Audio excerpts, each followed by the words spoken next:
सबैजना आरामै हुनुहुन्छ। म आज पनि फेरि एउटा नयाँ भिडियो लिएर आएको छु।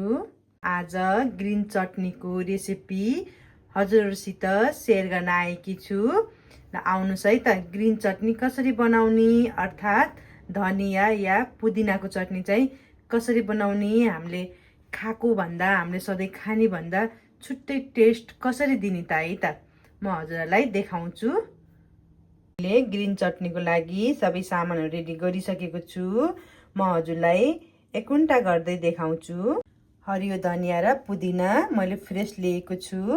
हरियो धनिया र पुदिना चाहिँ अलि धेरै नै लिनु होला, किनकि मेन भनेको धनिया र पुदिनाको चटनी हो आजको लागि है। ब्ल्याक साल्ट के भन्छ, यो सलादहरूमा पनि राखेर खान्छौँ होइन, मिठो हुन्छ यो। यदि छैन भने अर्को साधारण राख्दा पनि हुन्छ है, त्यस्तो केही फरक पर्दैन।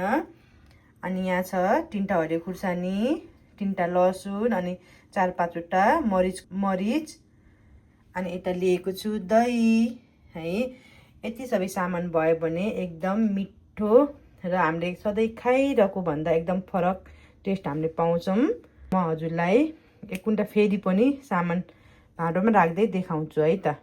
मैले सुरुमा पुदिना राखेँ, धनिया राखेँ, खुर्सानी राखेँ, लसुन अनि मरिच पनि राखेँ, यो ब्ल्याक साल्ट पनि राखेँ, यो सेतो नुन पनि राखेँ, दही राख्छु।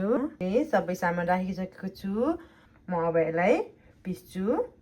मैले पिसिसकेको छु, देख्न सक्नुहुन्छ कति राम्रो कलर आएको छ। म अब यसलाई कटोरामा खनाउँछु। ग्रिन चटनी रेडी भइसकेको छ। हेर्नु त कति कलर पनि कति राम्रो आएको छ, खानामा पनि त्यस्तै मिठो छ है। जस्तो देख्दा छ त्यस्तै खाँदा पनि एकदम मिठो हुन्छ। हजुरहरू पनि बनाएर खानु। लाइक, सेयर, कमेन्ट, सब्सक्राइब अनि बेल आइकन टच गर्न नबिर्सनु होला। भोलि यसै गरी माया साथ सपोर्ट दिइरहनु होला। त्यसको लागि सबैलाई धेरै धेरै धन्यवाद। हस् त, म फेरि पनि अर्को भिडियो लिएर आउनेछु। शुभ रहोस्।